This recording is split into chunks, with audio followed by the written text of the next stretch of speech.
You're now listening to Sanity at the Movies, Stargazing Edition. Ben Silder's here for the first time, joining us for one of our Star Wars editions. In Galactic Eons. The first time in Galactic Eons. You scruffy-looking nerf herder. Who's scruffy looking? You! Would be the answer. Or was your question rhetorical? It was rhetorical. I withdraw my answer.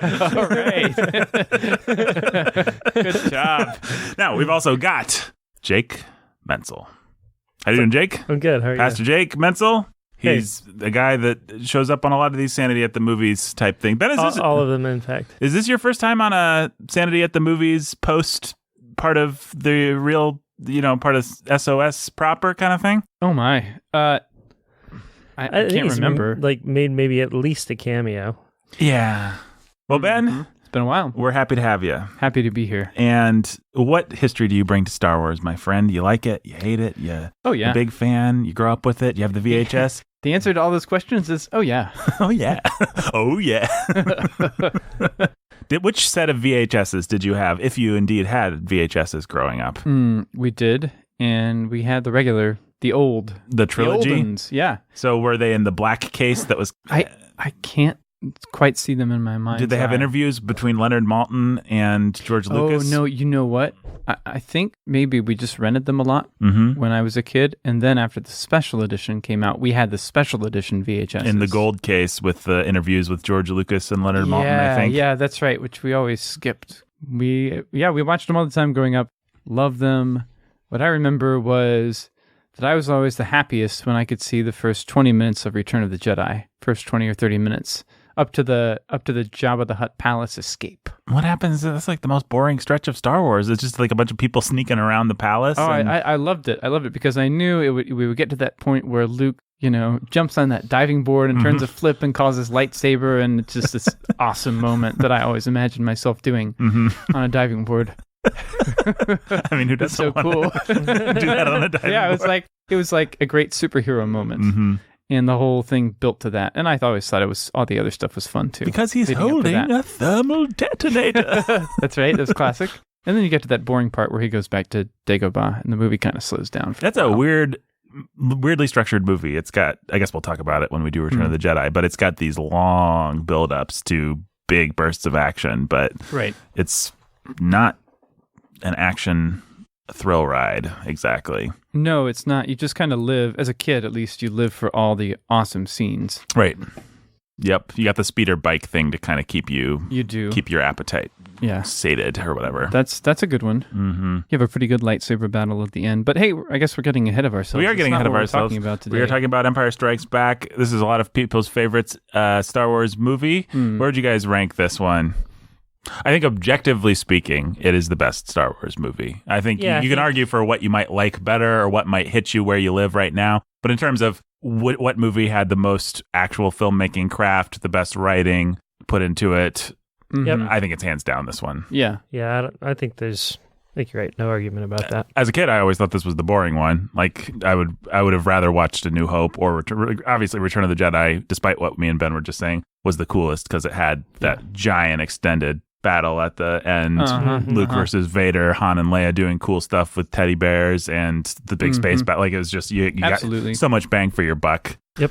But Empire Strikes Back was the one where you had to put up with Yoda like being disappointed with Luke for half the movie. I remember that Empire Strikes Back, I guess it was a little boring as a kid, but it was also it always made me depressed because it had a bad ending. Yes. Not even a sad ending, like a bad ending as a kid. I just didn't like being left with Han Solo frozen in carbonite. That's interesting. Yeah. I don't think I ever had that response. I think even as a fairly young kid, I mean, now I would be like, well, that's awesome. They went to a dark route, I'd do all that. But I think as a kid, I thought, this is really cool. Like, I know they're going to resolve it, or not. And it's not like I have to wait 2 years. We're going to watch the VHS tomorrow, Or in 5 minutes. Or in 5 minutes, depending on rewind time. Yeah, exactly. So yeah, I remember it felt kind of cool. I guess I felt complimented, like as if the movie was patting me on the shoulder and treating me like I was an adult, maybe like I didn't need a pat happy ending. I could handle this, I mean, even as like a 7 or 8 year old or whenever I was most wearing out those VHSs, I think I did actually kind of appreciate that aspect of it. I was also reading about movies and film pretty early in my life, from about age 10 probably, and so I knew that I was supposed to like this one the best, and that it was cool that it was dark, because dark things are cool. Probably not. Where would you guys rank this movie today, though? Like, in terms of just how you feel about it? It's still pretty great, all things considered, but just for fun, if I'm going to go watch a Star Wars movie, I'm probably just going to watch Rogue One. For fun, I'm just not going to watch a Star Wars movie, which is... Well, that's the other answer. What makes me the jerk, I guess, and an iconoclast. That's actually how I feel. I didn't know I felt that way until, listener, just before this episode, we might have spent a few minutes watching clips on YouTube from Empire Strikes Back instead of watching it. I'm not saying that we did, but we might have. Anyway, And if we did that, well, my response is I haven't watched it for a long time, and it didn't seem like that much fun anymore, just from a more ironic perspective. And I don't really want to feel that way about a movie I loved as a kid. So for fun, I think my answer would be Nathan's too. I just wouldn't watch a Star Wars movie. Yeah, I sort of like letting them live in my head. They're more fun in your head. As a child, like I really enjoyed certain aspects about them that, like the mythology looms large, and everything that was exciting I still remember as being exciting. When you go back, I don't know, you can't, I find I've grown out of it, and you can't recapture some of those feelings. Yeah. And so it's better to recapture them just by remembering them every once in a while. Yeah. I think that's okay. Actually, I don't resent that. No, me neither. I don't think it's a flaw in the movie. I think it's just, these are kids' movies, basically. At the end of the day, they're very simple. There's not a lot for someone with adult concerns and interests to latch onto. Once you've exhausted the basic excitement of lightsabers and the Force and spaceship battles. Right. Yeah. The lessons that Luke has to learn, the romance that Han and Leia go through, these are all things that we've generally we can relate to as kids or as high schoolers maybe. But if we're actually in our 30s, as all three of us are, and we're dealing with adult concerns, I'm not worried about my blooming romance that's already happened. I'm not worried about achieving the glory of my mission in life. I kind of know what it is, and I just have to work at it. Well, yeah, I mean, I agree with that. But for me, it's more on the level of, I wish that as an adult, I still like to watch this like I do a lot of other kids' movies. Right. And I said I don't resent that. That's true. But I feel a little sad. Like, well, this just isn't well made enough on some level.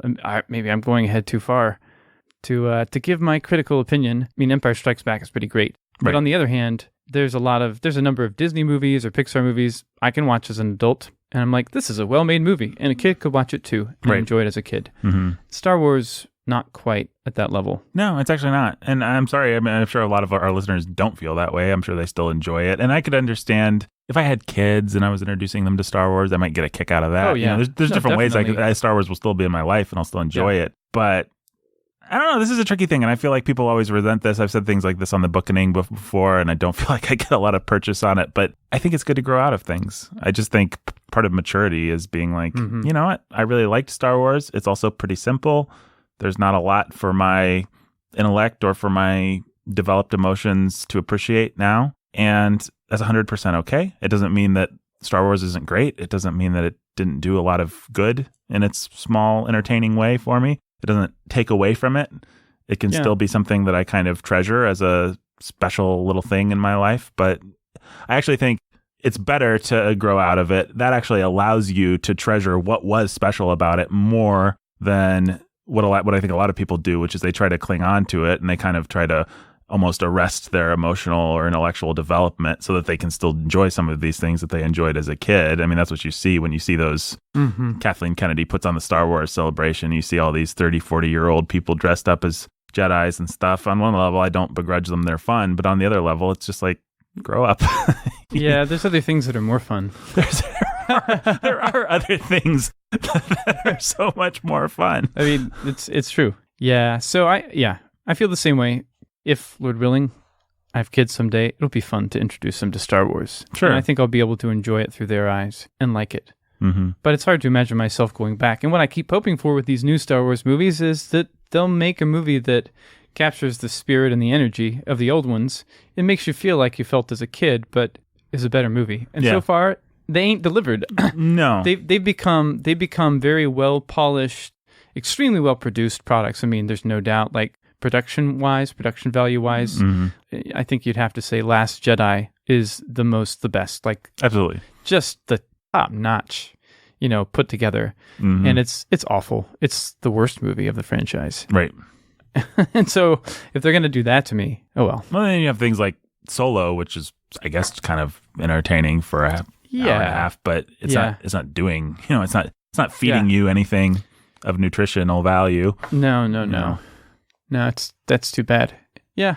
And it's not that I don't like well-made entertainments. Like you were saying, a Disney movie, something like Beauty and the Beast, Aladdin even, The Lion King, Snow White, some of these things. I mean, there's probably a lot of better examples I could think of. Those are just the ones that occurred to me off the top of my head. Some of the Toy Story movies, maybe all of them. Toy Story, it's like... pretty fun. Yeah, those movies are really fun. They're really entertaining. They deal with themes that are resonant for both adults and for children. And they do it in a really smart, fun, funny, bright, colorful, musical, often way. And it's really fun to go back to. Yeah. And you find that there's new things that you discover. That's what I think Star Wars really lacks, is great kids movies. Something like The Princess Bride, for example. This is maybe an obvious example, but it does exemplify what I'm talking about. You watch that movie when you're 8.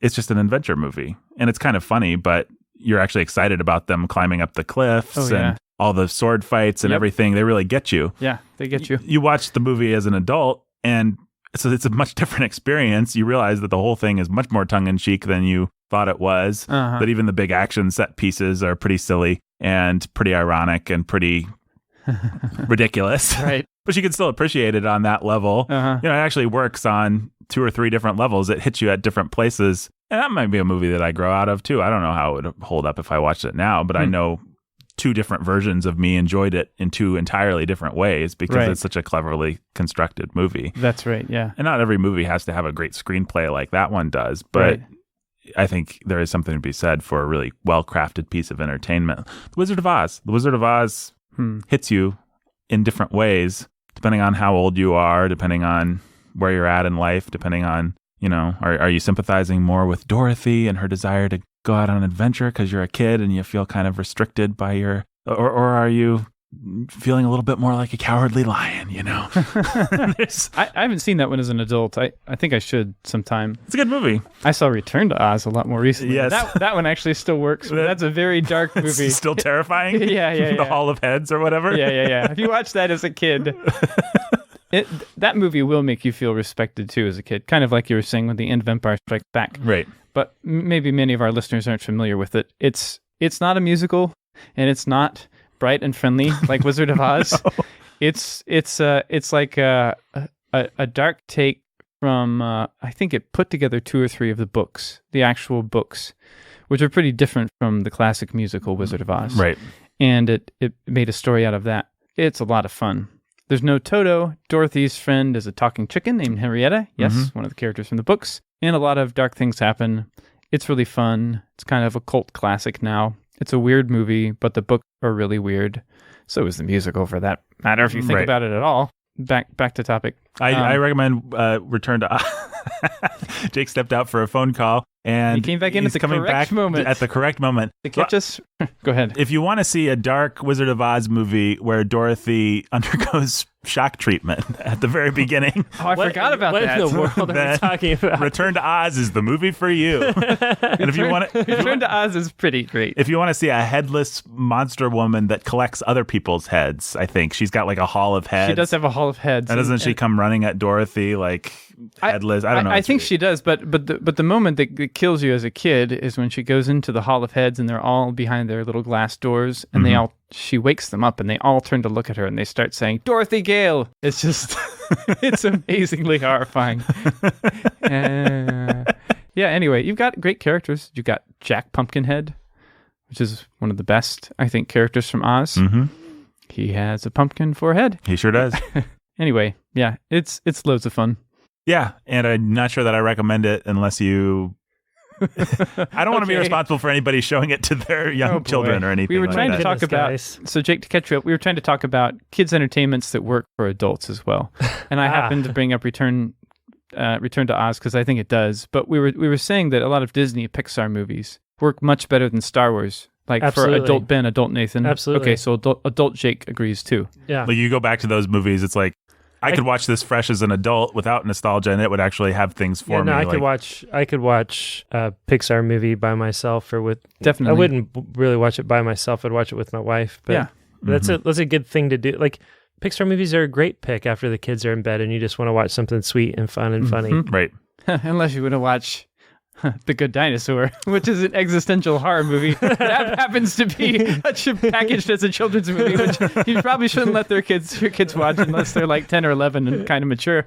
I've not seen that one. Oh, it's great, but it's actually terrifying. Like as an adult watching it, movie. Right. Yeah, as an adult watching it, you're like, this movie is scary. Like it makes you feel like you're an adult lost in the world without a dad, and that's once again off topic. Maybe it just but tapped into something about you, Ben. It maybe it did. Maybe Ben is in fact the good dinosaur. Maybe I am the good dinosaur. Then you're a great dinosaur. Oh, thanks, Nathan. I object to anyone calling you a good dinosaur. Good, you say? Oh boy. And when we were just saying Star Wars doesn't really work like that. I go back to it. I don't really care. I could imagine, and I'm sure you have kids. It's been fun showing them Star Wars. I'm sure if I, am blessed with kids, we'll enjoy reliving them through new eyes, all that sort of thing. But there's not really anything much here. No, for there's an adult. nothing enjoyable about. Make sure I mean what I'm about to say. There's really not much to enjoy about watching a Star Wars movie by yourself or with your wife. No. All the pleasure I get out of those movies is having my kids there. Well, if you have a wife like mine, and I think you do, there's really nothing that much fun about watching a Star Wars movie because she's not enjoying it all that much. I mean, and she'll enjoy Meredith will enjoy simple, fun entertainments, but for whatever reason, Amanda likes a good, fun action movie. Yeah, sure, but Megan too. I don't know. It's interesting. She'd almost, I think, prefer something modern, maybe. Just because it's going to hit her more where she lives, or something really, really classic. Like I can show an Errol Flynn movie to Meredith. I haven't done this, but I'm guessing I could, and she'd like it. But there's something about Star Wars is like in that in-between stage where it's not so witty and perfect and classic that she actually can get on board on that level. Yeah, and it's also not so fun. It's not offering her the kind of junk food that she's accustomed to, that she can just easily digest and enjoy. No. And action scenes, I mean, fantasy, sci-fi action scenes have gotten a lot better since the original trilogy. Yeah. Like even in terms of you just watch, I mean, this is again what you look for in cinema. When you're a kid, they're the best. Right. The Star Wars movies. Just the best. You live for the lightsaber fights and the space battles. When you're an adult, you're like, this editing is really clunky. Like they keep leaving out stuff that's happening and then cutting to something a second later. And you can just, if you watch, even Marvel movies are a lot better edited than these. They tell the story of the scene better. I guess we're going to talk about that kind of stuff later in our discussion. Yeah. Choreography and stuff. But it's changed, and they were figuring a lot of things out, and some of it doesn't work so well as it used to. Yeah, I mean, that is the other thing. Movies have moved along. Like, you can see the seams as an adult. It's like when Luke falls down that chute. That's really obviously not a guy falling down a chute. It's Mark Hamill in front of a green screen with this obvious matte line. The matte line is where they put someone in, and there's this dark line that they didn't have the computers to eliminate back in the day, and so they had to kind of work around it. It works really well for the space stuff because you're against a black background. But a lot of times when you have a monster like that guy that he fights in Jabba's palace, the guy under the floorboards or whatever, there's this big dark line around him a lot of the time, which you can see because the background illuminates it. I don't know. There's just a bunch of stuff like that you notice. I'm like, oh, well, that's a furry piece of nothing that they're pretending is a monster. And it's really well done for what it is, but Definitely. I think you make a fair point, Ben. We can't pretend like technology hasn't moved along. Like what was groundbreaking back then it's not still groundbreaking. And you'll have these people that'll be like, but practical is so much better than digital. Okay, sure. Yeah. It's not that practical is better than digital. It's that clever is better than boring. Well, and that's why Raiders of the Lost Ark is still a good action movie. Yes. But Empire Strikes Back is only kind of a good action movie. I think it's got a good action scene in it. Well, why don't we talk about that first? Why don't we talk about the action in Empire Strikes Back. This is going to be a free-ranging. Cool. We're going to go all over the galaxy of this movie, go in a lot of different directions, just like Han and Luke and Leia, all our favorite heroes. I will say, watching the trailer to this movie, watched the trailer right before we started recording, it's instructive and interesting how much of that trailer is built around the affection that they assume people will have for these characters. Now you're joining Luke, Han, Chewie, Leia, Princess Leia, and on the next chapter of the Star Wars saga. It's like the entire appeal is you want to be back with your best friends, right? Which is an important thing an important thing for adults to remember about why these movies work. These characters are so strong and simple and fun, and kids really, really, really love them. Kids love Han Solo. Kids love Chewbacca, and the characters kind of seem like nothing to us now. That's one of the main things that doesn't work as well watching these movies as an adult. They're very two-dimensional, flat characters without a lot of great dialogue or anything like that. But kids have simpler taste, you know? But thing of tools falls on Han Solo's head. I thought that was the funniest thing in the world. It made me laugh when we watched the clip just now. Yeah. Me too. I mean, Harrison Ford's great. Harrison Ford is able to simultaneously do two things, which is be completely smugly above the material. Like, you know that Harrison Ford hates every line that he has to say. We're freezing out here. You know, I mean, Harrison Ford has gone on record saying things about the dialogue that I can't repeat on a Christian podcast. He hated it. And you could tell, like, he's simultaneously completely above the material, and he's able to wink at it constantly, and he's simultaneously able to exist so comfortably within that material. It's a really neat trick. We've talked about this with Indiana Jones too, but... Well, I mean, that is a lot of what is great about the casting of all the main characters, except for Mark Hamill. Right. And even in the prequels, for goodness sake, Ewan McGregor does that really well. Yeah. He's probably the best part of the prequels for that reason, because he's able to bring a little bit of irony to it. He's playing Obi-Wan Kenobi, who was also played by somebody who could do that really well in the original series. Yep. Yeah. I mean, well, I think it's what the modern equivalent is all those British actors that slummed in the Harry Potter movies. Yeah. They didn't care about that material. Alan Rickman does not give a crap about Harry Potter. I don't care what he said in an interview. None of these, where he was promoting the movie, none of these people cared about Harry Potter. They come from Shakespeare. They come from art. Dame Maggie Smith. You know, these people, they're not excited about reading J.K. Rowling's dialogue, but they're able to just enter into it so well, and maybe do it with a little bit of a wink, which British people are generally, I think, really good at. But I mean, I think the same thing is mostly true of a lot of Marvel characters and actors. I mean, I think that there are the sort of legacy actors that this is their life, the Chris Hemsworths and the Chris Evanses. Right. But there are the Idris Elbas and the Gwyneth Paltrows who aren't even fully aware what movies they appear in and have never seen any of the movies that they've played a role in. Right. You know, Idris Elba too. That's true. Yeah, he was. I just saw. I brought him up because I saw a thing where somebody was asking him about Heimdall, and he was like not sure if Heimdall was alive or not still, and he hadn't seen Endgame. And well, see, Idris Elba, I would actually use as a bad example of what I'm talking about. To me, he looks embarrassed in those Marvel movies, and I don't blame him because they give him embarrassing, stupid stuff to do. And I'm sure he would regret it. I didn't think he looked embarrassed in Ragnarok. Yeah, that was a better one. But in some of those early Thor movies, I don't know. I just got the feeling like, what am I doing here? And to me, that's the opposite of, like, Harrison Ford can communicate both, I'm better than this, and I'm really willing to just play in this sandbox because I'm getting a nice paycheck, or for whatever reason, I'm just like, he can be completely present and completely ironic at the same time.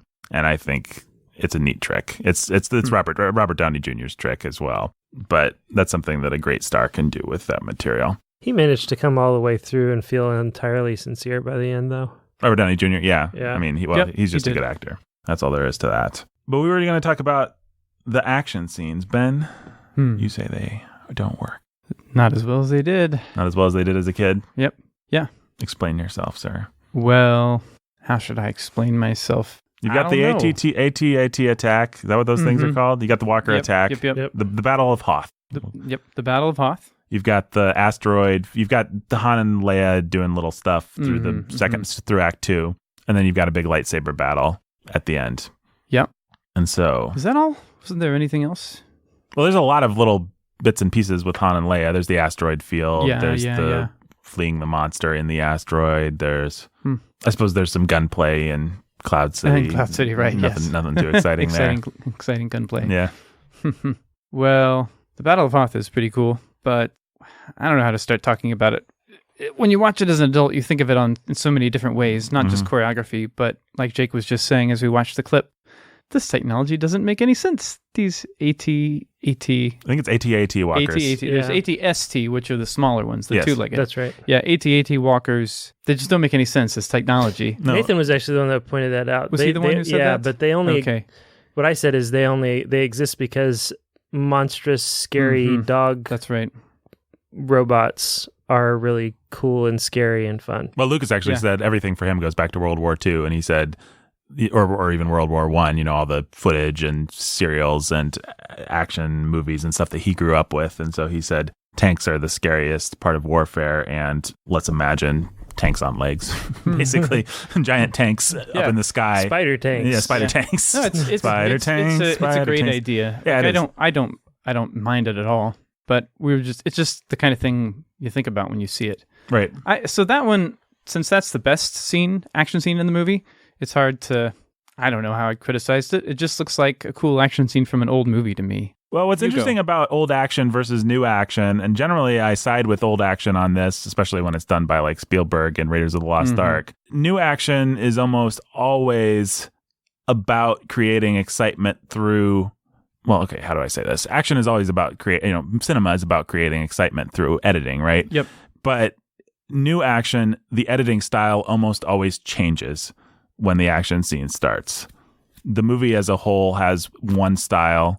There's another style for the action scenes. This is almost every action movie that you'll watch these days. A Marvel movie, not so much. You got two vibes. You've got the character vibes, and then you've got the action vibes. Right. And this is largely because of the way that they do movies now. They will previs these action scenes, pre-visualize. For you non-movie nerds, they will put everything in a computer and figure out what they want to do. And then a lot of times a whole different team will film these action scenes. With Marvel, Marvel, it is a completely different team. They have their people, yeah. So the Russo brothers directing an Avengers movie are going to be handling the dialogue and the major character moments, and they will have 2 or 3 assistant directors. And the Russo brothers will oversee everything to give it, to tie it all together and give it a continuity. But the fact is, a lot of that action is going to be shot by second unit, and second unit directors shoot lots of things. Second unit is nothing new. Every movie that you've ever enjoyed that was made that's not an indie, small budget movie used second unit directors one way or another. So, we shouldn't look down on them for that. But so much of it is homogenized in a certain way now that the Marvel movies have a certain style of action, and it doesn't matter which director, I would say the exception to that is Mr. Gunn. James Gunn obviously is someone that thinks about how he would want to choreograph his incredibly mean-spirited and violent set pieces. Yeah, that's very true. Because he really enjoys thinking about fun ways of killing people with little flying arrows and stuff like that, and milking those scenes for every ounce of revenge and sadistic glee. And there's some unique things about the way that Ragnarok those action scenes were shot too, I think. They were particularly fun sometimes. They were particularly fun. They had some big beats. They did they had these, we're going to imitate, this like ancient sculpture moment. Kind of everybody crawling on top of each other up to, with the spear and the god of thunder coming down. And but how I would categorize that action is the director probably had like 4 or 5 images that he wanted to hit. Yep. Thor coming out of a bunch of guys, kind of the Frank Frazetta paintings, those old Conan the Barbarian where Conan's on a pile of bodies and there's a woman clinging to his leg. He wanted to hit some of those moments, or Valkyrie obviously coming down on Kate Blanchett. He had a couple of those moments. And then in between, to me, all feels like kind of standard Marvel filler. Agreed. But the larger point, my only point is that there are at least a couple of moments that feel like they've got fingerprints on them. Yes, and which is nice. Aren't completely designed by the Men in Black. Yes. Yeah, and that's how actually the first Avengers movie felt too. Joss Whedon's, you could feel that he put a lot of heart, I think, into that giant city battle. Yeah. Yes. That battle was amazing. In the opening scene of Ultron. Yeah, I think. Yeah. Well, so it's not that these movies won't have the individual stamp of their creators on them. It's just the only real point I was trying to make is that the action is generally done in a computer or done by different people. And a lot of times it just feels like, okay, now it's time for the action scene. You watch a Jason Statham movie, you watch a modern Sylvester Stallone movie, you watch one of those Fast and Furious movies. It's like, now it's time for the action scene. And suddenly the cutting gets really fast. It's kind of a boring thing to do. Yeah, it really is. And what I appreciate about these old movies is that no, we're just still telling a story. The story just happens to be something exciting is happening now. So we're only cutting as much as we need to do to establish quick spatial relationships and choreography. And, there's things that are happening quickly, but we're getting them in the same kind of coverage that we would if two people were talking to each other. And that's what makes an old movie feel kind of old and even feel kind of stale sometimes when it's not done well. The classic example is Obi-Wan and Darth Vader fighting. You could really jazz that up. You have. Yeah. You can go on the internet and find somebody who's recut that and added a couple things in, and there's a way to make. But even you have an old man that can't move that well, and you got a guy in a robot suit that can't move that well. you give a modern director that problem, and they will attempt to jazz it up just through cutting. Just through editing, they will try and give some momentum to the scene. Another aspect of that I don't like about modern movies is that I often think the momentum's not inherently there. Ben likes the Bourne movies. I like the Bourne movies. I actually think the Bourne movies are pretty well done for that really quick, jittery cutting kind of thing. But the bad influence that they had on a lot of movies, like Batman Begins, for example, was that nothing interesting is inherently happening. There's no momentum. It's bad visual storytelling. We're cutting together a bunch of stuff fast to make you feel like things are happening. Yeah. And we'll get from point A where Batman's up on top of the cliff to point B where he's down and the thing has exploded and all the ninjas are dead just by throwing a bunch of garbage in there, but we'll make it go really fast. And so I hate that. I mean, so I think what we could say is that both the new style and the old style could be done in a cookie cutter way. Yes. It's careless. But Empire Strikes Back scene is not careless. The Hoth scene. No, the Hoth scene's a great action scene, I think. I really like it. And it's because the challenge is clear, the visual. Here's the kind of simple things that filmmakers don't do anymore. The good guys are all coming from the left. The bad guys are all coming from the right. So the spatial relationships are always really, really clear. Like there's just things like that you wouldn't even think about that. Like, okay, so Marvel movie, what's it?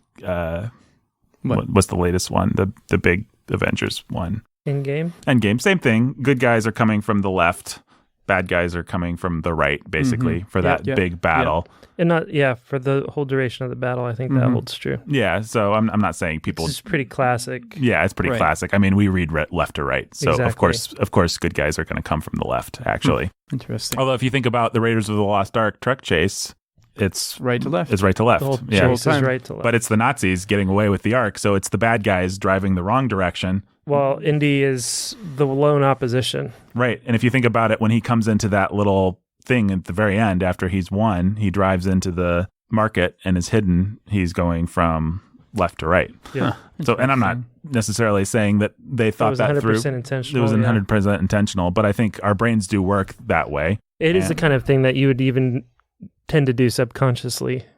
Yeah, well, it helps make visual sense. I mean, if people have watched, probably the best modern action movie is Mad Max Fury Road, and there's 1,000 things happening in that movie at every moment, but it's always really clear, the spatial relationships, and it's because of simple little tricks like that. It's because you're conveying visual information in ways that our brains are trained to recognize. And you're doing things, and the other thing that you're doing is set up and payoff. Max will look, he will see guys coming this direction, he will register it, then those guys will come from that direction. So we as an audience already know what the spatial relationships were, where they are.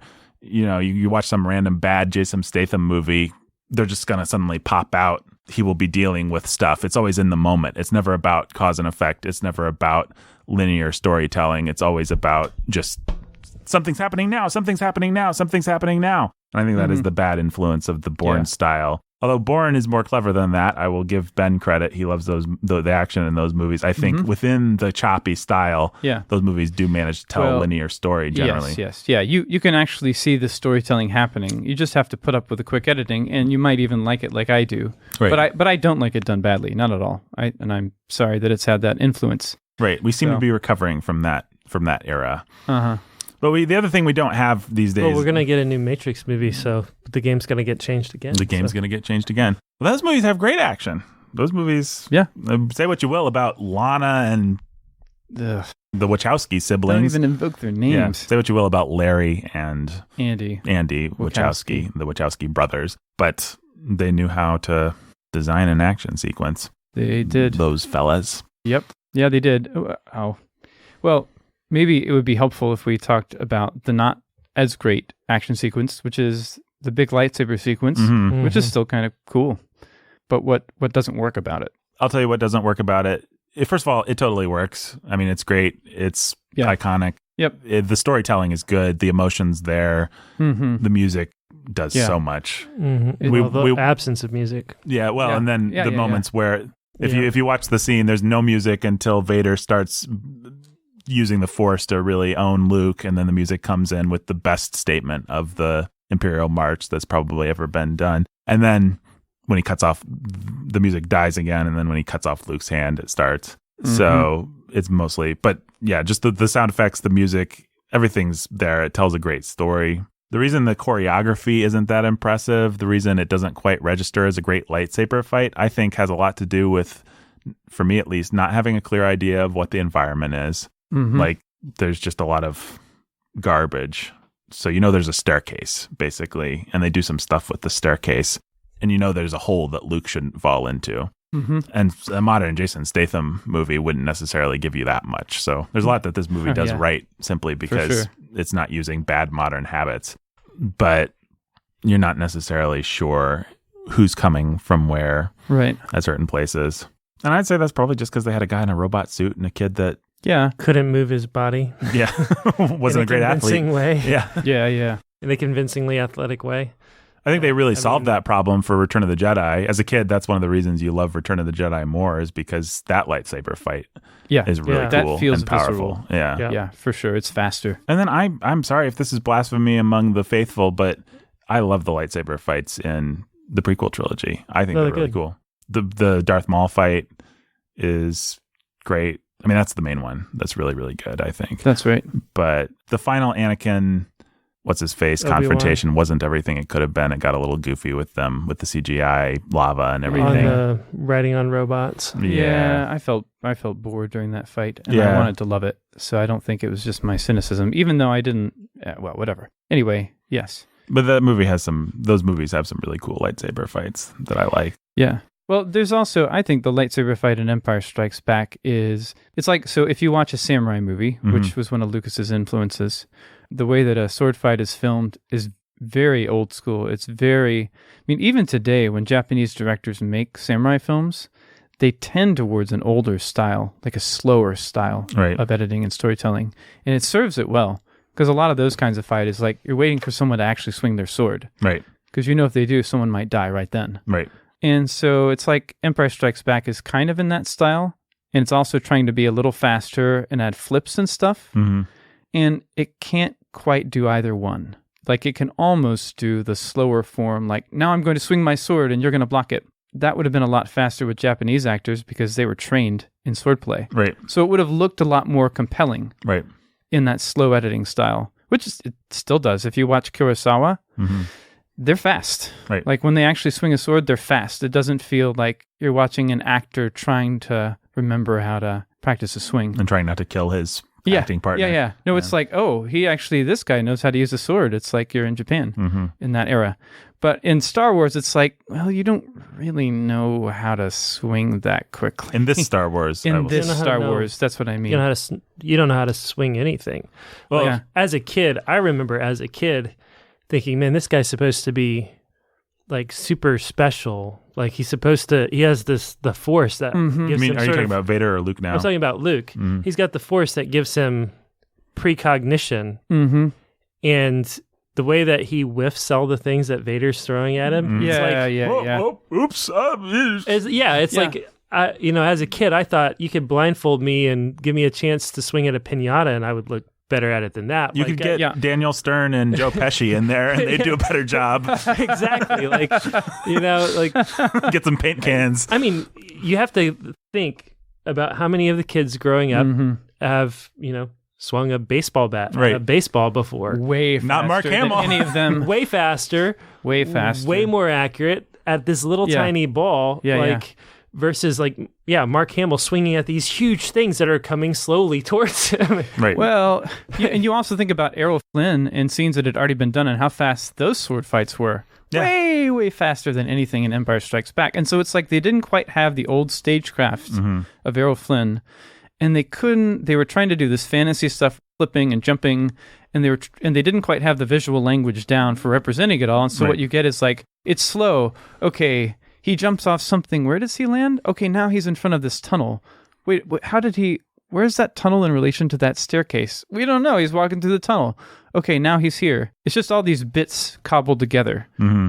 If you've watched the prequels, and if you've watched, say, Clone Wars and even Rebels, that gives you a taste of what Anakin can do and what Vader can do. There's a way to you have to do some work in your mind, but there's a way to watch that scene that for the most part plays like Vader is toying with an amateur child. Right. And impressive. Most impressive. Yeah, like he's just like, like a kid with a 5-year-old. Mm-hmm. Well, and let me play devil's advocate. The scene kind of works on that level even apart from that, just even just with the context of the movie, because Luke's supposed to be the brash guy that ran in when his mentors told him not to. He's supposed to suck. Right. Vader, I would say Vader is a more successful action figure in that scene. He is. He's got some goofy moments that aren't quite there, but he basically does seem like a scary guy that just has to stand there and do the samurai thing. And he's faster. Yeah, and he's faster. And he's more zen at the same time. Yep. And he's able to just like, he hits Luke and Luke falls down the stairs simply because of the strength of his blow. So you get the impression that he doesn't have to be that fast. Well, and all of a sudden you realize he can be parrying Luke's blocks while throwing things at him with the Force. Right. Right. I would say the flips that Luke does, a lot of the stuff that Luke does is what's actually lame about the scene. And you could argue that all serves a story purpose, I guess. I'd say some of it feels like George Lucas isn't directing the movie. He's got a guy that's directing it for him, and the guy just shot a bunch of footage, and it just doesn't feel like there's quite. I mean, the moments that don't work are the moments where they feel like they need to make it feel like Luke has a chance, or that Luke has a moment over Vader. Right. He knocks him down the hole. He hits him in the arm. Mm-hmm. Those moments don't sell. Right. The moments that work are Vader is foreboding. When Vader's just in silhouette, when you first see him, you can't even make out the features. He's just this black shape. That's awesome. And then, as Jake pointed out when we were watching, Vader's red lightsaber turns on really slowly. Yeah, it always turns on slowly. All the good guys, all the good guys' sabers shoot up, but Vader's is always ominously half a beat slower. Mm-hmm. Which is awesome. Yeah, that's pretty great. And then I love, actually, it's one of those things where if you think about the spatial, it's like a horror movie where it's like someone standing in a field and suddenly they're surprised by someone, and the only reason they're surprised is because that person stepped into camera frame, not because spatially they'd actually be surprised at all. Yep. I hate that kind of thing in movies. So suddenly a cat jumps out of the woods and makes a loud sound, and the strings go nuts on the soundtrack, and it's like you're supposed to be scared, and it's like, no, the person in real life wouldn't be surprised by that cat. You're just trying to lie to me and tell me that they would. There's a moment like that I think really works well in Empire Strikes Back, which is where Luke's in the hallway and doesn't know where Vader is. And then the way they have Vader walk into frame, it's like Luke would already see him and register it. But it's actually a pretty great bit of really cinematic manipulation where suddenly his shoulder is in frame left there and he's walking up, and it's just ominous. And you can imagine kids on the edge of their seats in the theater in 1980. Oh man, they all screamed, right? That's actually a jump scare moment, but it's not overdone like one. It's just a very simple bad guy walks into frame, and that's awesome. Yeah, it's great. How many lightsabers out of 4 do you give this action scene, Ben? The final? The finals fight. The final? I don't know. That's just hard to ask. There's like Kid Ben, and then there's Adult Ben. Adult Ben is still enjoying it, even though he's critical. So I'll say Kid Nathan would have given it 2.5, I think, because Kid Nathan always would have said this was one of the lamer lightsaber fights. Kid Nathan actually probably would have been harder on this than Adult Nathan. Adult Nathan can appreciate a lot of the storytelling stuff they were doing. Kid Nathan was just like, well, this isn't as cool as it would be in Return of the Jedi. Yeah, I don't know. Maybe 3.5 lightsabers out of 4. 3.5 lightsabers? That's more generous than I was expecting. Yeah, as a kid, I would have been either 3 or 3.5. I'm just going to go with the straight 3. I think it's a fine lightsaber fight. I think it's got some things to recommend it and some storytelling stuff that's really cool. Mm-hmm. And it's an emotional scene, as you know, for the saga. But in terms of action choreography, it is a little lamer I don't think it's. If it really wanted Luke to be as lame as he actually is, then it'd be one thing. But it feels like it does things that it doesn't mean to do. Yeah. So I'm docking it a lightsaber for that. So much of everything dumb about these movies has been retconned into being intentional. Awesome. Intentional. Yeah. Mm-hmm. That's kind of funny. But it's true. It's just the way that I was going to give it 3, but now I'm going to give it 4. 4. Wow. So this is a flawless lightsaber fight. All right. I was trying to make it interesting. You can give it 4. That way. You can take one. You can take one for all the people that are mad at us right now for not just being like Star Wars is the best. Are there those people out there that still listen to us? I don't know why they do. There's probably a couple of masochists. I don't know. I think the imagery of it all, the way that those corridors and things work, it's fantastic. If you put the imagery together with just the fact that we've been looking forward to this and terrified of this, don't forget the setup, the cave setup for this scene, which is great. Right? Yeah. Cave setup is awesome. Mm-hmm. And so you have this amazing cave setup. You know, he goes into the Dark Force cave and cuts off Vader's head, and it's him, actually. And then he's disappointed. We have no idea what's going to happen. He shouldn't be doing this thing. That's all we know is he shouldn't be doing this thing. Now he's facing down the scary bad guy in this dark place that's got these red highlights. Right. I think it works. The dramatic tension works, even if as an action scene, it's got some really lame things about it. Well, it's hard to, you can't totally separate action choreography from the bigger scene it's part of. So. Yeah, and the other thing is, I think that you can't, I think if you're going to enjoy Star Wars, you have to accept the retconning of all of stupidity. That's part of enjoying it. Part of the fun. It's part of the fun of it. Like, I have fun watching these scenes and thinking at every point, like, the audience is being introduced to AT-ATs, but in the mythology, these things have been around for a really, really long time, and everybody knows what they are and what they're. But you know, because the audience is being introduced to them for the first time, everybody's surprised and has to like, oh no, their defenses are too strong for our blasters. You know, every little thing like that has become like the Empire sends these robotic droids, drone scout things. We've never seen it. Well, they're all over the place. Hey, Arnold, buddy, it's a random innocent meteor. I guess I'll go check it out. Yeah, exactly. Well, there are no life forms on that pod. Yeah. Let it go. Yeah. You can't be too much of a stickler about these things. It's really cool. What I do want to say about all the action and all the design in this movie is this is what I absolutely hate about these new Star Wars movies is that they only repackage and digest and regurgitate things from other Star Wars movies. So even the big boring salt planet fight in Jedi or Last Jedi, it's like AT walkers, basically. Again, I mean, it's variations, right? But it's the same stuff. And what they're drawing on is not the pulp mythology, not 20th century warfare, not all the stuff that George Lucas actually drew on to create all this cool new stuff that triggered so much emotion and imagination among young boys especially. Right. But just Star Wars.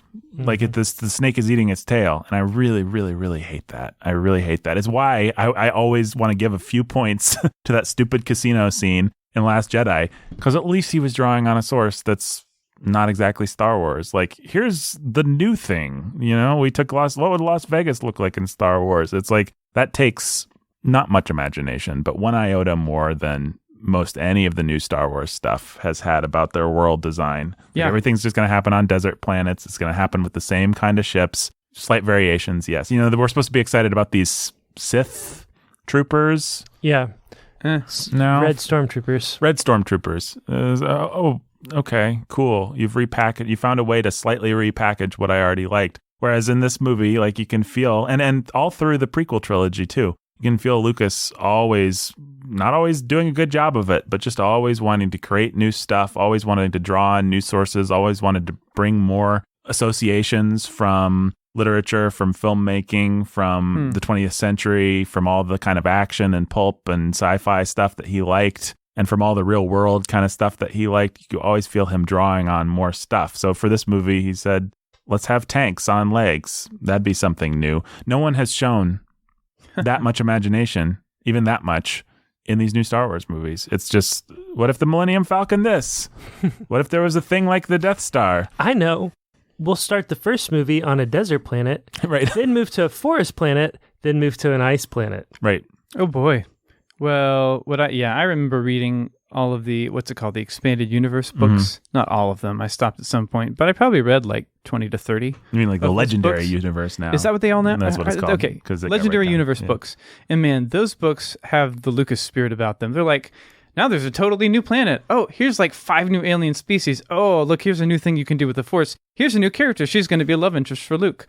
Oh, here's a plant that grows that inhibits the use of the Force. Right. Luke has to figure that out now. It's like some of them just stunk. But right. but when they got anything right, it was super fun. Right. And you never know what you were going to get. You're going to have like new adventures. You're going to have new planets. That's a lot of what's cool about Clone Wars is you've got Anakin and Obi-Wan running around the entire galaxy in the Outer Rim, and there are all these new planets and all these new there are Force witches and there are Force there's all kinds of, like, there are these weird, the lore gets really deep and really cool and really fun and really interesting and really colorful, and you get to see where some of it's like, you get the backstory of the Civil War of the dudes with the head tails from Return of the Jedi, right? Twi'leks, I think they're called. Huh. And you get the whole backstory of their civil war on their planet and how there's all kinds of fun stuff like Twi'leks, that. yep. Gotcha. The Twi'lek is one of the guys, he's Jabba's consigliere. Yeah, I like those guys. Yeah. And Star Wars, just watching the few clips from Empire Strikes Back that we did before, it just reminded me how much it always felt like you were in another alien galaxy as a kid and you were exploring. I think we've made this point before in our Star Wars series, but it's like you are exploring new worlds, and these new ones, for all their virtues, and they do have them, they just don't feel like that. It feels like, oh, we're back in good old reliable Star Wars land where the people are always living out their destinies on desert planets and having space battles and lightsaber fights. Oh, boy. It's like you see even the crummiest CGI scenes in some of those later prequels. Here's the mushroom planet. Here's the rain planet, wherever it's always raining and it's just oceans. Here's the weird, scraggly desert planet with mosquito people. Here's the this, here's the that. It's just like the imagination is boundless, and not all of it works. Some of it's pretty corny, but Geonosis, yes. That's what I was looking for. Geonosis actually feels like a different kind of a desert planet. And so much of Geonosis actually is the cave system. Yeah, those weird cavern things. Yeah. And it's like, that's what's fun about a space movie, is seeing different Yeah, that was certainly the draw. It was like reading those books was the same draw I had as a kid, like just for adventure and new stuff. Right. You didn't know what you were going to get. Well, I love that each movie has an identifiable environment. It's actually not all desert. It's New Hope is desert, Empire is snow, and Return of the Jedi is forest, redwood Californian giant big tree forest. You could probably actually kind of do the same. The prequels, the first one's desert again. They actually probably match, knowing how George Lucas's lame. First one's desert. The second one I would say is city. It's city, and it has that water planet with the big fight between Obi-Wan and Jabba Fett. Yeah, and then the third one, you dissociate lava with it, probably. It's dark, scary. And so, again, they have these signatures. Yeah. But all the new movies have just been like, Star Wars stuff happens on Star Wars kinds of places. I think it's self-defeating. I think it sells less toys. Like, if you want people to be invested in your merchandise, then don't just come up with variations on the old merchandise. Come up with porgs. Yeah, well, I think Rian Johnson. Chewbacca was going to eat him, and Rian Johnson comes the closest. I think Rian Johnson. Yeah. Rian Johnson, for all his faults, is a real filmmaker with some craftsmanship, and he, I think, tried to actually give some signatures to his environments. And you have the casino planet. You have Snoke's throne room, which is really cool. Luke's planet kind of has a personality, I guess, and not really a great one, but it's the island that we've seen in other movies now playing a planet. Scotland or Ireland? Yeah. Is it the Isle of Skye? Which isle was it? I don't know. I don't know what isle. I think it's an Irish isle, if I'm not mistaken. Guys, there's a lot more to talk about in Empire Strikes Back than just action and technology. What? This is the movie that really defined the mythos of the Force and Yoda and all that stuff. So how do you guys feel about Yoda and the Force? How do you feel about Yoda and the Force as kids? You like Yoda and the Force? One of my great interview questions. It was. That's why they make me host, so I can ask these kinds of scintillating questions. Did you guys like Yoda as a kid? Yes. I liked the idea of Yoda, but not until he was done being a trickster. You didn't like Trickster Yoda? No. He felt mean. It felt mean? Interesting. I kind of like Trickster Yoda. So you weren't amused. I hate that Rian Johnson brought back Trickster Yoda in Last Jedi. Like, he's going to show up and use his trickster persona. Why? Luke, have a serious conversation with the dude. Aren't we past that? Yeah. I always thought the scene was funny where him and R2 were arguing over that gross-looking Dunkaroo biscuit. Starts hitting him with his cane. And I like that. Yeah, I like that too. I like that fine. Yoda's a good mentor character. You feel like you'd want to please him. Yeah, but he's never pleased. I mean, he's never pleased. What I actually felt, maybe this is part of what Jake felt when he says it was mean. When Yoda's playing that trick, like, even as a kid, the first time seeing the movie, I don't think I knew who Yoda was, but I just knew the formula well enough by then. I actually remember being like, it's Yoda, you idiot. And you are doing nothing to recommend yourself to him right now. You are getting everything wrong. And if I was in your place, I would stop you. You want to like reach into the movie and be like, Luke, you need to be impressing this guy, not saying he's a great warrior. And you're saying everything wrong. Wars not make one great, dude. Like, stop. Wow. Don't be irritated. Have you never read a fairy tale? You have to treat vulnerable little... Apparently not, but that's just Luke. Hobgoblins with respect, because they'll turn out to be great wizards. So you like the idea of Yoda? You didn't actually like Yoda I liked him when he turned into wise sage Yoda. I think maybe I just didn't... I don't know. I haven't thought about... I think maybe I just didn't like those scenes. I didn't like the whiny Luke, shut up, you have no idea who you're messing with here, who you're dealing with. I love Yoda pulling the whole stupid ship out of the swamp. Yeah, but even there, everything about Yoda is pessimism and failure and discipline. And I like, we've talked a lot in our Narnia booking episodes about the importance of having actual discipline in your children's narratives. So the idea that Luke, unlike Harry Potter, gets things wrong and has to be reprimanded is a powerful one, and I think it lends weight and gravity to these scenes and makes them land.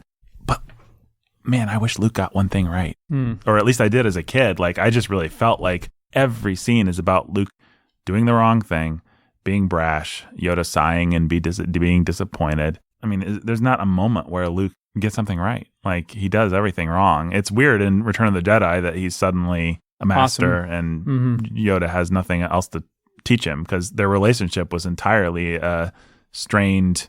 This kid, it might be our last hope, but he really does suck. Relationship. Yeah, well, a whole lot of things happen between episodes 5 and 6 that, we just didn't get to see. We just didn't get to see. Yeah. If you pay attention to the extended universe like Ben did, you would know all the things. I guess I would. I don't think I read between 5 and 6. I was just more interested in after. I guess I'm going to have to go back, Jake, and fill in the gaps. Fill in the gaps. Yeah. I think you will. I think there are explanations for how Luke made all these jumps. And I think little quests he probably had to go on and stuff like that. Oh, I'm sure there are. Mm-hmm. Well, I do love the trope of mentor trickster. I've always loved that. I love the hobbits. Just thinking Gandalf's some old man that does fireworks. Yeah. Gandalf the White is always lurking, Gandalf really is Gandalf the White. That's all there is to it. It's not like he's reborn as anything other than the essence of what he always was. But just more so. And not really cloaked anymore. Right, but I love the cloaked aspect of it. I love that Gandalf does just present as this grumpy old man, and until he's in a fight with a deep second age creature of the underworld, you're not really aware of just how powerful he is. I really like that kind of stuff. I've always enjoyed that kind of stuff in fairy tale, and the trickster, of course, is one of Carl Jung's archetypes. Yep. I think we've already explained Carl Jung.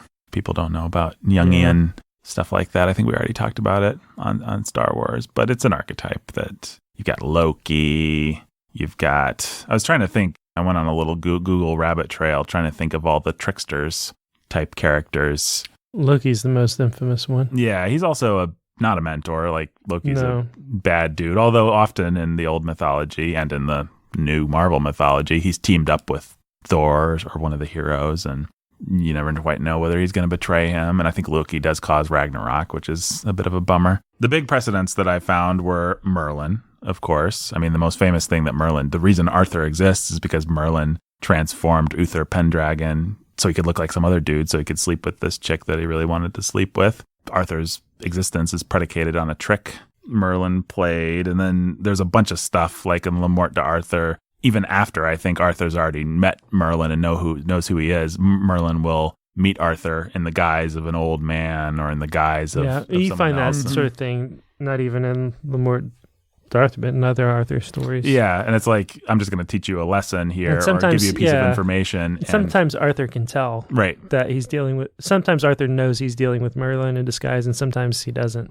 Merlin kind of keeps his own counsel. Like, you're not always sure why Merlin had to be disguised as an old man or as an old lady or something like that. But it's what he does. It's just what he does. Like, he's never straight with you. You never quite are able to stand on solid ground with him. The other things that I found, the big precedents for this type of character, you've got a lot in African folklore, like Anansi the spider. Oh, yeah. You guys know Anansi the spider? No. Mm-hmm. Anansi the spider is this character in It's like the spider god kind of or something? Yeah. Well, he's similar to Brer Rabbit, who's another African character that's come down to us. But they're both these characters that don't have a lot of, it's a spider and a rabbit. They're always going up against coyotes and things like this, and they don't have a lot of power in and of themselves. They're not powerful creatures, and so every story is just a story of Anansi tricking some more power, a lion or a crocodile or something into doing exactly what he wants. Some Odyssean move. Yeah, exactly. Well, that was the other one that I thought of was Odysseus is like the classic. When he returns to the suitors, he's going to pretend to be a beggar, and none of them are going to take him seriously, and they're all going to mistreat him. Yep. And then they're all going to get what they deserve. Yeah, and they're all going to get what they deserve. And it's Odysseus' tactic.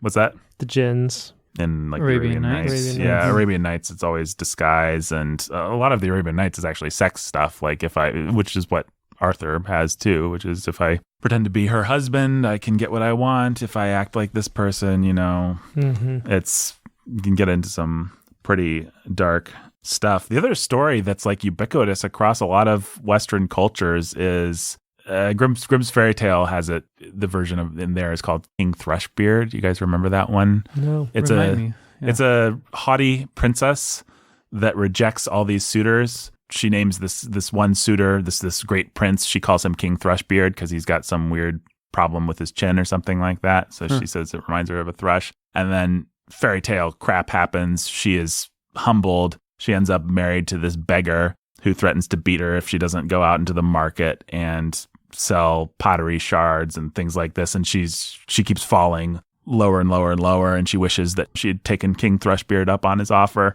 of marriage. And then, of course, it turns out at the end that the beggar is, in fact, King Thrushbeard, just teaching her a lesson. Yep. And there's a bunch of stories like that where a haughty princess rejects some dude, and then the dude goes into this elaborate sadistic game that we're supposed to be happy, and she's supposed to be happy, and that always cracks me up at the end of the story. She's just like, "Yay! Thank you for teaching me not to be so proud. Now I will marry you, and we will live happily ever after."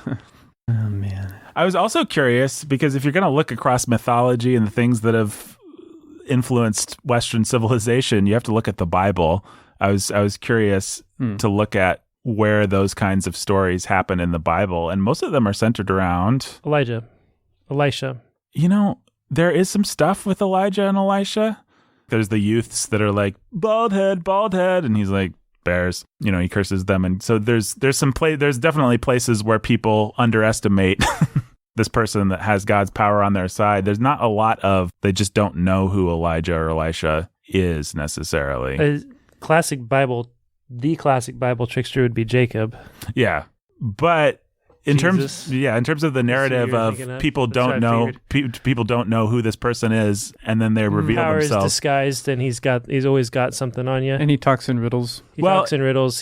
He's always got a one up. But he who's without sin casts the first. He's going to write in the dirt. He's going to do something crazy and unexpected. He's going to turn your question on its head. Well, but the really fascinating thing, so there's all that. Yes, absolutely, there's that. And people just not taking Jesus seriously. You know, the woman at the well thinking some dude just wants water and she's talking to the Son of God. There's stuff like that. But then, like every story, not literally every story, but a heck of a lot of the stories post-resurrection are that's right. Jesus' closest friends from pre-resurrection encountering him and not knowing. You've got Peter and John go fishing. Some dude tells them to cast their nets here, and then they're like, it's the Lord. You've got the guys on the road to Emmaus. You've got Mary Magdalene in front of the tomb. Nobody recognizes him. You've got like 4 or 5 narratives across the Gospels where Jesus appears to people. They don't know who he is. And then as soon as they recognize him, he disappears. Yeah. And so I don't know what to make of that. I don't know what theologically to make of that, or what larger. I guess that only happens a couple times, doesn't it? Emmaus, he disappears. Yes. Emmaus, he disappears. Mary Magdalene, I think he just tells her to go tell the men, and he's not here. He's risen. Or no, that's the angel. When he appears in the room with them, does he disappear? He does disappear. He's like, peace be with you, and then he disappears. Yeah. So you've got. But when he tells John and Peter to cast the net on the other side, then he makes breakfast for him. He makes breakfast for him, and they sit and enjoy a meal. And Peter gets pretty well owned in that. Yeah. Do you love me? Yeah. So I don't have any larger point to make. I think it's very interesting that, and I think you can't. Look, I don't want to reduce Jesus obviously to a mythological archetype. That's not all he is. But you can't pretend like those stories didn't influence 2,000 years worth of stories that we tell ourselves. Well, you also can't. I mean, like it says at the beginning of Proverbs, these are to understand a saying and a riddle, the words of the wise. The Bible is actually full of riddles. Right. It's full of strange things. I mean, prophecies are weird. Foreshadowings of Jesus are weird. They're much easier to see in the rearview mirror than if you're looking forward. You're trying, like we're told, the prophets were trying to understand, what does it mean? The things I just said. What does it actually mean? Right. And they couldn't. We get to understand it, but we have Jesus. So there's just all kinds of stuff like God concealing the truth from men. Right. In certain ways and revealing parts of it, like all the time. The parables were told not necessarily always to illustrate the point so that people could better understand it, That's but to conceal the point. But to conceal the point. And so God is, I'm not going to say he's a trickster God because that sounds really irreverent, but God does love riddles. And he made our world very weird, and you have to dig for things that you want to understand. If you want to find gold, you have to literally dig for it. Anyway, it's just a weird world. And God is strange and other. And our stories are... Holy is the word that we use for that. Yes. Thank you. Yes. God is holy, and we don't understand him. Right. And so if you're writing a fantasy narrative where you're going to create a character that's holy, a wise man, a guru, a sage, a wizard, for him to have some of that character, that that feeling of, I don't really get this and I may never get it. And he certainly has to feel beyond you, inscrutable. And that is, I think, the success of Yoda, and especially given that he's just this dorky little Frank Oz puppet. The fact that he does communicate so much disappointment and so much beyond, like Luke just isn't coming close to hitting the mark of what this being understands and has to share with him. And it's powerful, actually. And it's because of the way that the narrative is built, and it's really smart. And a lot of that apparently has to do with Lawrence Kasdan's writing, more so than anything particular that George Lucas had in mind. Who knows? But that's what they say. This is the movie that kind of defines the Force. I mean, in the first one, they literally define it. They say it's an energy field that surrounds us and binds us. But this movie really gives us the feeling of the Force. Well, it introduces telepathy. Yeah, it introduces telepathy, but it also has... Wait, that's the wrong word. No, telekinesis. Yeah, I was like, there's telepathy in the first movie. Actually, well, there is telepathy in the first two movies. Right. You're right. Yep. So we have more telepathy. We have telekinesis now. We have ghosts, and we have Yoda giving a whole much higher, more developed religious feeling. The music and the time that's spent on it, and what does he say about crude matter? We are luminous beings, are we? Not this crude matter. Yoda spends a lot of time in this movie expounding an absolutely BS philosophy. Like explaining something that doesn't matter to the audience, that like, why would you care? And yet it works. Like, it's interesting. It's compelling. You're there for it emotionally. I think a lot of that has to do with John Williams' music as much as anything else. But I read a quote from George Lucas, which I want to talk about a little bit. He said he intentionally wanted to, quote, awaken a certain kind of spirituality, unquote, in young audiences without making them pick a religion. He said he didn't want to make the movie about any specific religion, but what he did want to do was make people aware of spirituality. That was one of the goals of Star Wars, and it's most clear in Empire Strikes Back. I don't know what to say about that. I mean, how do you think that should affect the way that, there's people that just won't watch these movies? I think if there's any Christians that just draw a line at Star Wars, it's usually because of that. Because of Force, Buddhism, voodoo? Yeah, because of the Force, because we have this false religion, and it's very attractive, actually. What do you guys think about that? Do you have any sympathy for that? Do you have not sympathy for that? I have sympathy. Yeah, I have sympathy for it. It is attractive and compelling. Who, as a kid watching those movies, didn't go and try to move stuff with their mind and try to like tap into the Force? Hold their hand out and try to make a Lincoln log float to them or something like that. Yeah. Well, why? That was oddly specific. Yeah. Well, I don't know. I'm sure somebody with Lincoln logs probably did something like that. I don't know who. Well, okay. Do you think that that's it? Do you think kids just like to move things with their minds and that's the real attraction? Or do you think that there's actually a spiritual level going on here? I'll say that, yes, I think there's something spiritual going on, but I think it would be much more successfully spiritual if it had any coherence or logic to it whatsoever. Right. Like, it's such a mishmash of nonsense that really at the end of the day, you get this idea that if I get a little zen-y, then maybe I can move things with my mind, and wouldn't that be cool? Like, I think that's the level that most kids... Well, it really is George Lucas's stated goal of spirituality for spirituality's sake. He's pretty successful in that. Like, yes, there's no coherence. It's just, if I can have a kind of a religious feeling, then I can do cool stuff. That's basically all it is. Yeah. Well, even as a kid, I remember I like that stuff for the same reason I like comic books, because I would imagine myself with superpowers all the time. Right. And I did that because I wanted to feel like I was powerful. And I think that's because you want to be validated by divine power. Right. Like, we all want that. We want to be able to shoot laser beams out of our eyes or move Lincoln logs with our minds. Yeah, pretty dumb, this Lincoln log thing. I like it. I'm going to run with it. Or you want to be able to, jump, backflip off a diving board and then pull your lightsaber towards you through the air with your mind and turn it on. And you just want to do all that stuff because you want to be connected to, I don't know, little boys, I guess, especially understand that kind of power is some kind of validation.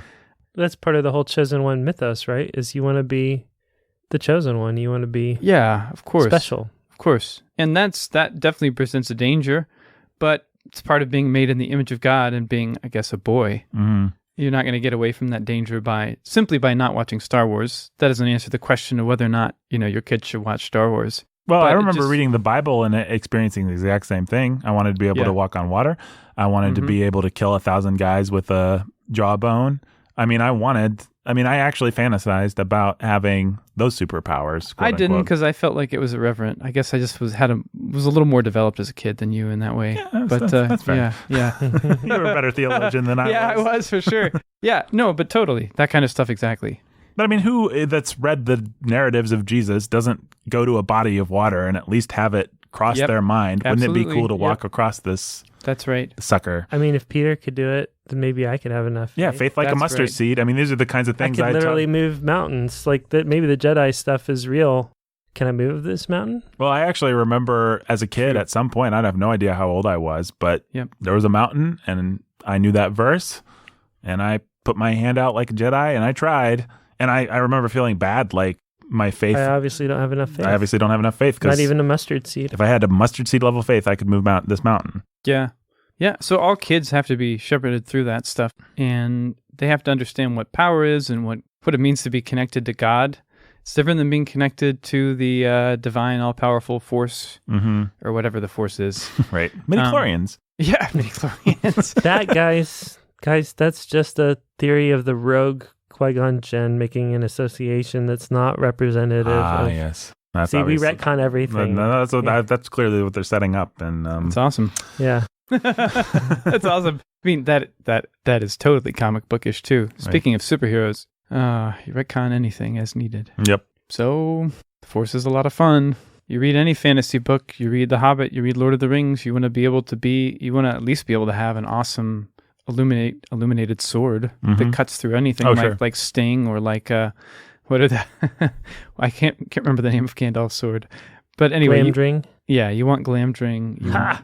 Yep, good job. You want the other one that Thorin has? What's the sword? Glamdring has a brother sword or a sister sword. There's two of them. Yeah. The faux hammer. Is Glamdring the faux hammer?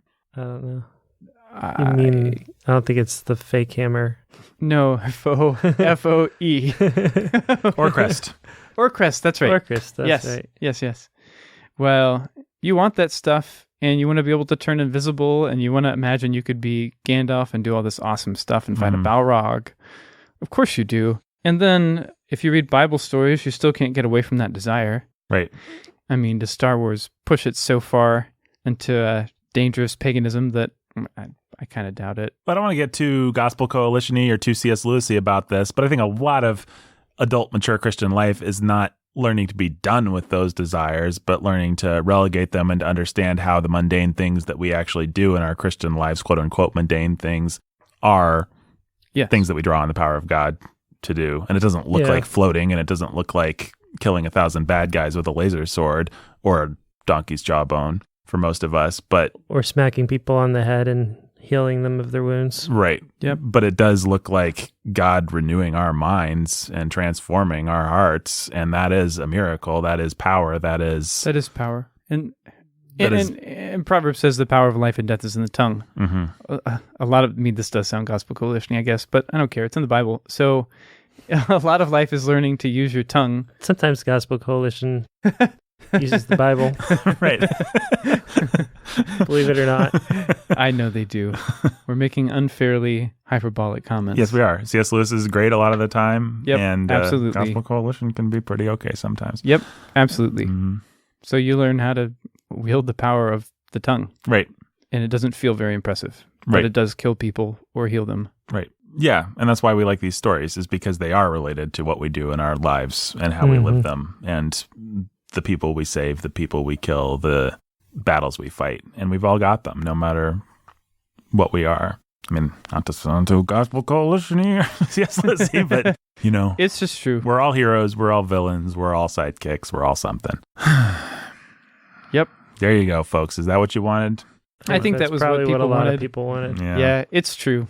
That's why we tell stories, and that's why we read stories. And that's why these stories still connect to people. It's it's not just, it's play acting. Yes, but but boys play act so that they can learn to act upon their environment. They pretend to be things so that then they can go and be things. Yeah. And so there's a reality that these shadows point to. And it's silly to pretend like it's just, what's the word, just masturbatory, just useless, just expending energy to no purpose. It can be for people if they spend their lives just watching Star Wars movies to no end, but there's a reason this stuff connects. Okay, well, I don't want to go quite so easy on this question about the Force, though. Do you think that a child that watches this movie is more likely to give in to Eastern mysticism, to pantheism, to... Yes. And do you think that should... How does that affect our watching? Well, look, every time you're exposed to something, even if it's only the broadest, vaguest hints, there's a risk. Mm-hmm. So, yeah, when you expose a kid to that sort of thing and it's presented in a compelling and alluring way, then yeah, there's a little more risk. They're a little more open to that sort of thing. I think there's a way to do that. I mean, first of all, I think Star Wars is pretty low risk when it comes to that sort of thing. And second, I think there's a way to talk about that and help. It's sort of like vaccinations, Mm-hmm. Here's Eastern mysticism, here's pantheism, here's all this stuff in its most tiny form. Yeah, and let's talk about what's dumb about it. Right.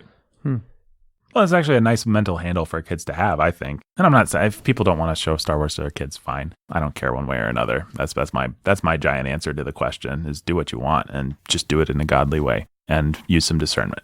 There you go, problem solved.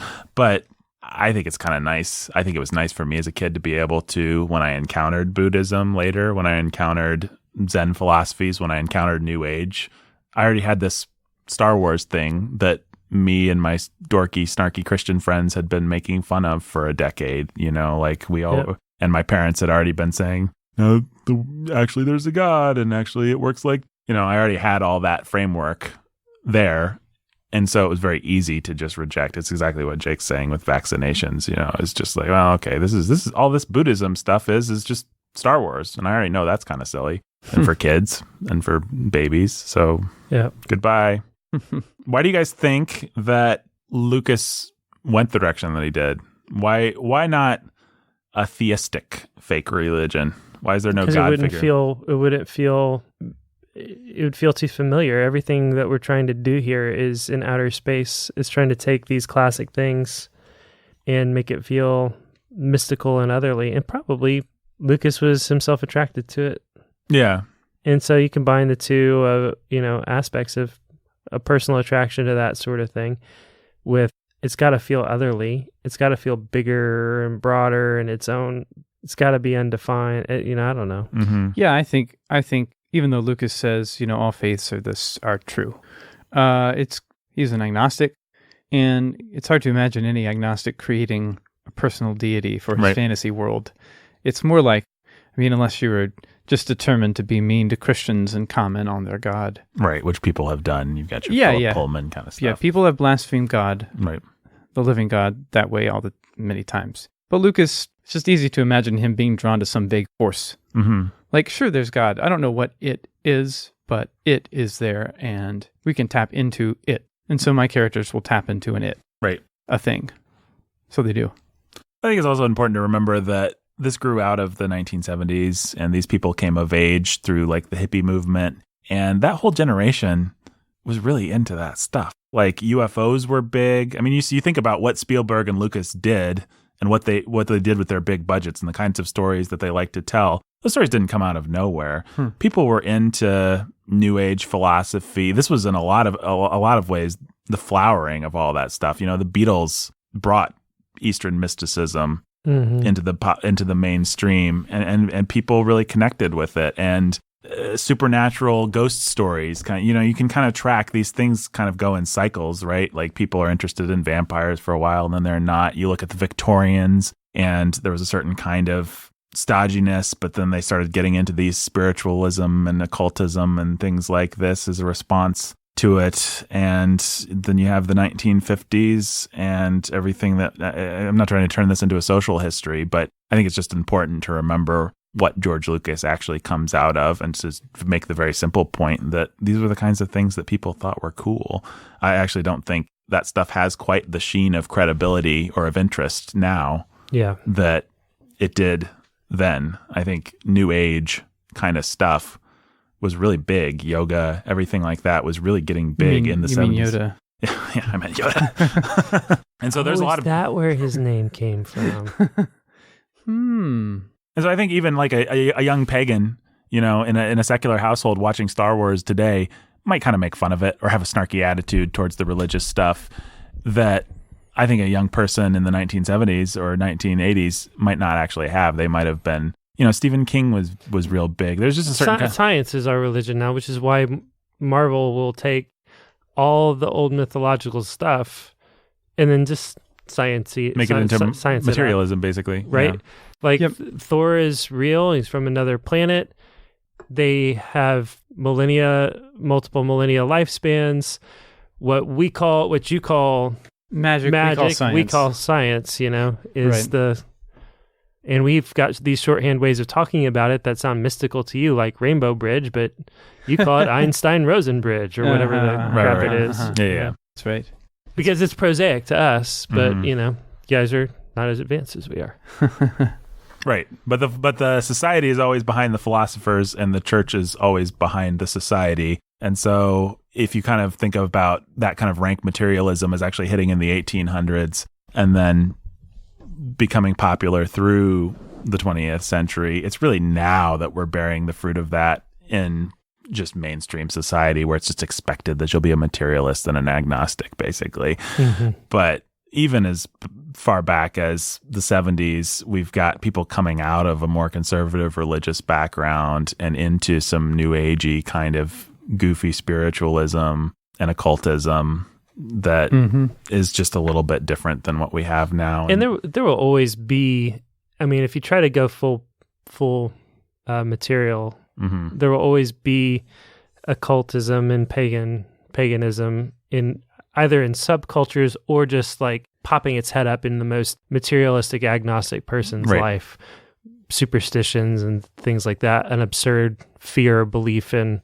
Well, I think we have a God who unites the material with the spiritual. That's who Jesus is. He is the God-man, right? I think you're right. And so we are able, as Christians, to approach both the material world and the spiritual world with a maturity that no other culture can. People, it's like it's bifurcated for everyone else on the planet. It's bifurcated, and they have to choose materialism, and then the spirituality comes out in weird places, or they choose spirituality, and then the material comes out in some weird places. And that you can kind of understand the entire 20th Luminous and 21st beings century. are we, not this crude matter. Nope.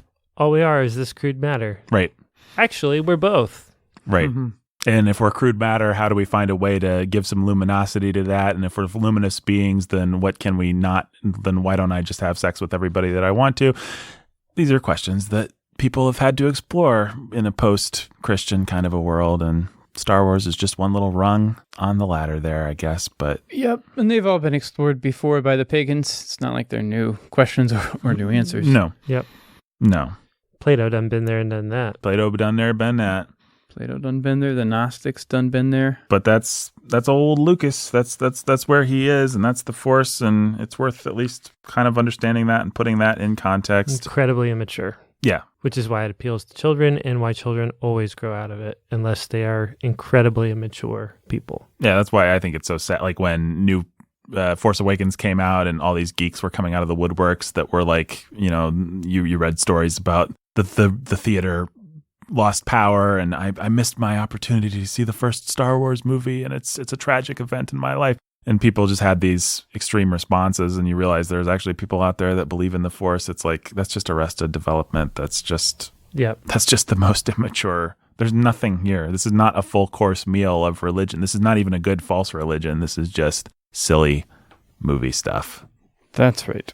Raiders of the Lost Ark has a much more credible religious mysticism than Star Wars ever comes close to, I would say, just to throw out one example. That would be because it taps into something much more real. Much more real. Yes, it does. Yes, it does. But I mean, heck, I can probably think of, like Philip Pullman in His Dark Materials, which is a God hater. Yeah. And atheist, telling a I hate God story, well, he builds a very credible, complete I hate God system, and people have done it. Star Wars is there's just not much meat on that bone. That's all. I think we can wrap this up, guys. Is there anything you guys want to say about Han and Leia? Would their relationship exist in a post-Me Too world? Would their relationship exist? Yeah, but not on screen. Yeah. Yeah. It wouldn't actually. Han Smith.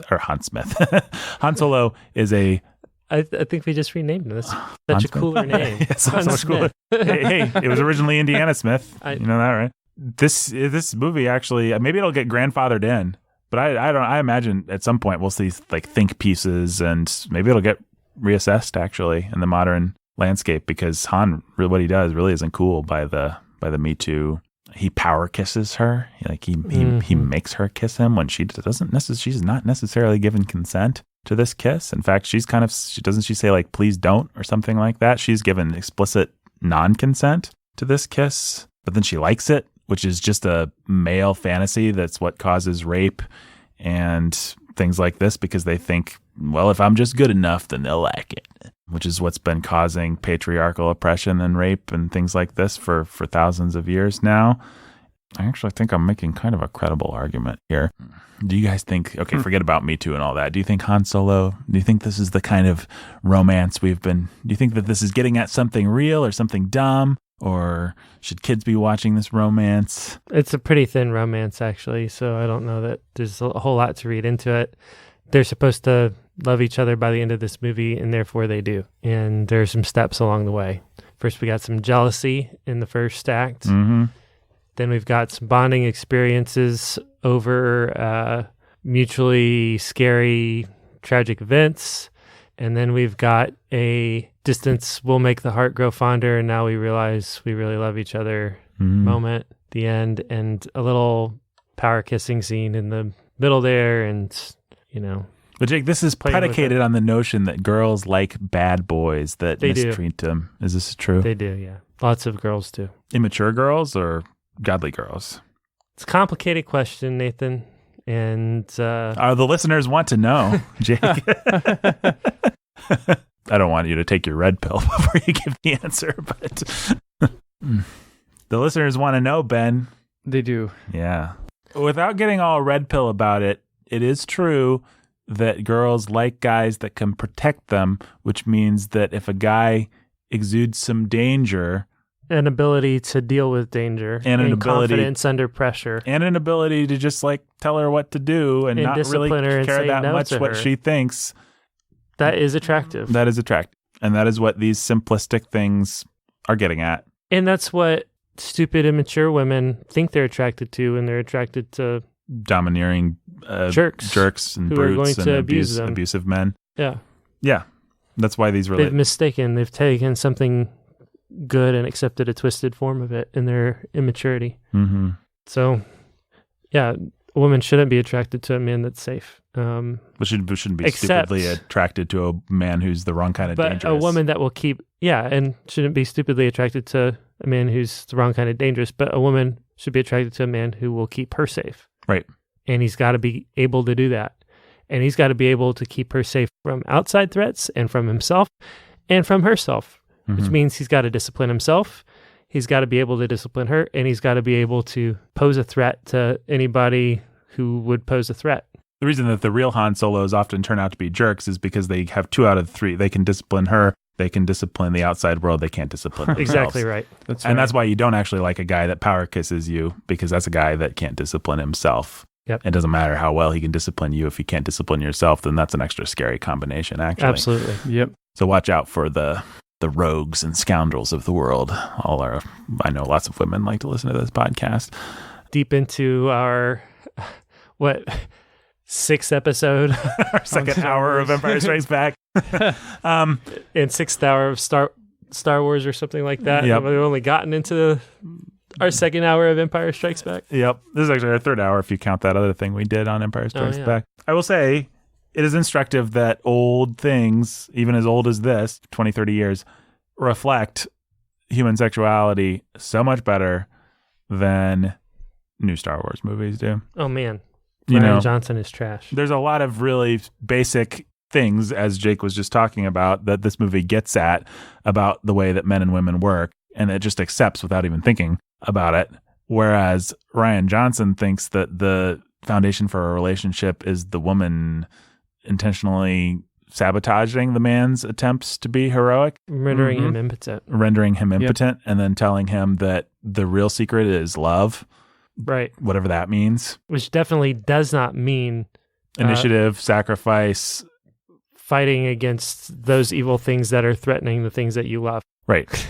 No, it means love as the woman wants to define it. That's the master. Right. Well, and there's plenty of roses out there, but the Finns of the world had best beware. It does not work out well. You end up holding a dumb poster in a group of other effeminate Finns on Facebook or Instagram, and, there are no women to be found. What poster? Oh, every time there's a movement, like a women's march or something like that, you'll see some dorky guy. These dorky guys who have wrists the size of your thumb, with their posters in support of it, just pandering, trying to curry favor with the lady folk. Yep. Seems to be backfiring.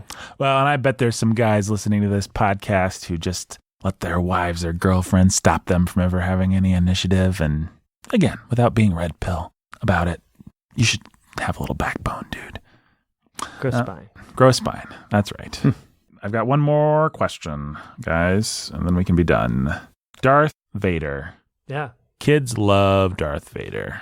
Yeah. Little boys love Darth Vader. Why do we love Darth? Everybody loves Darth Vader. Why do we love Darth Vader so darn much? He's scary. Why is scariness cool, Jake? Though shouldn't scariness be scary? Because it causes pain. I don't know. Would we love Darth Vader if he wasn't redeemed in the end? I mean, culturally, would he have the? He would probably have quite a bit, just because good villains have cachet, have right? Quite a Because bit. he's a good villain. He would. But I mean, he'd be up there with your Hannibal Lecters and your Goldfingers and your, he is a great villain no matter what. First of all, he has a cool costume. Yeah. Second of all, he has the voice of James Earl Jones. Yep.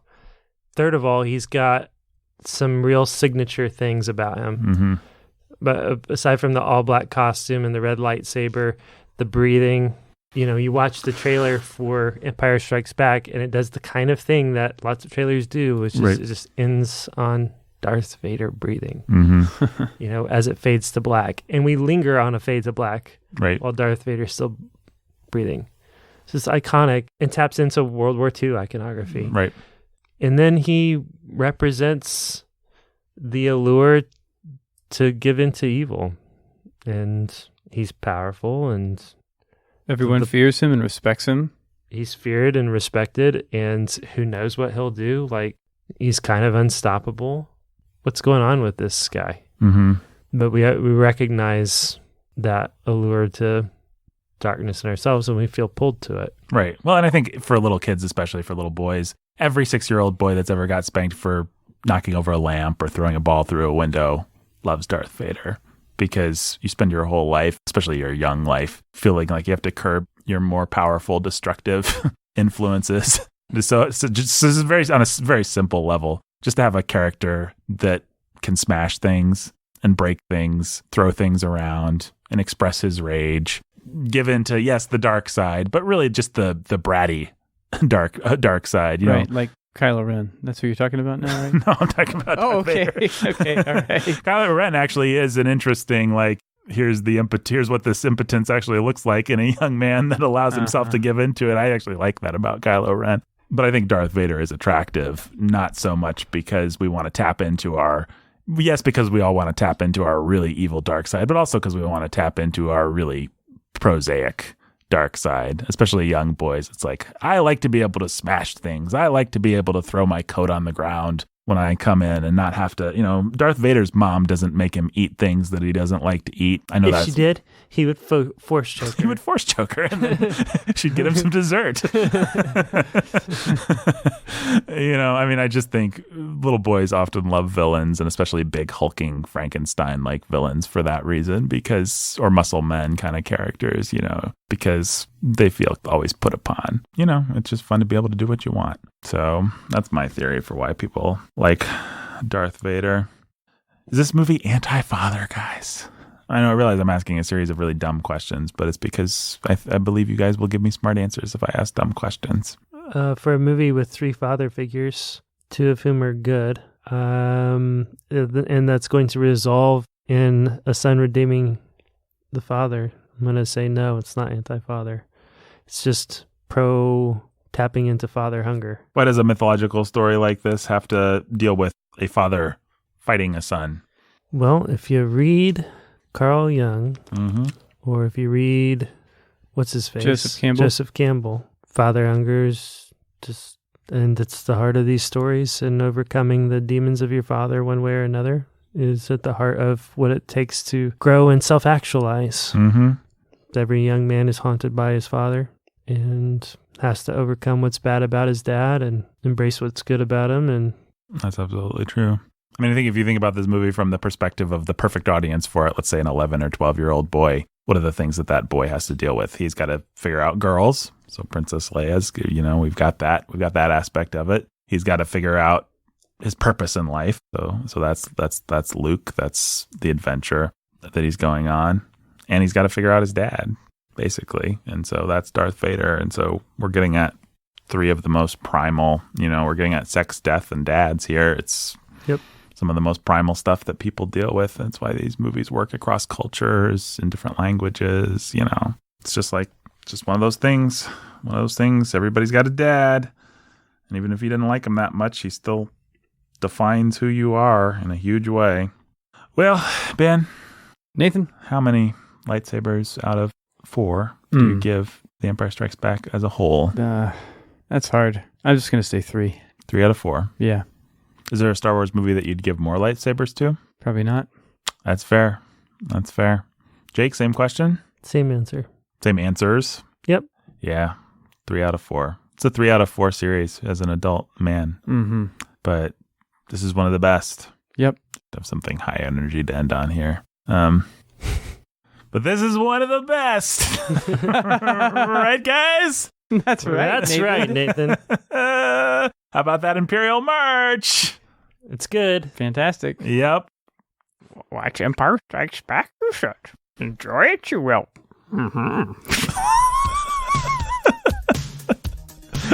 That's for free. That's our own personal Frank Oz right there. I'm afraid my brain will be quite operational when the movie arrives.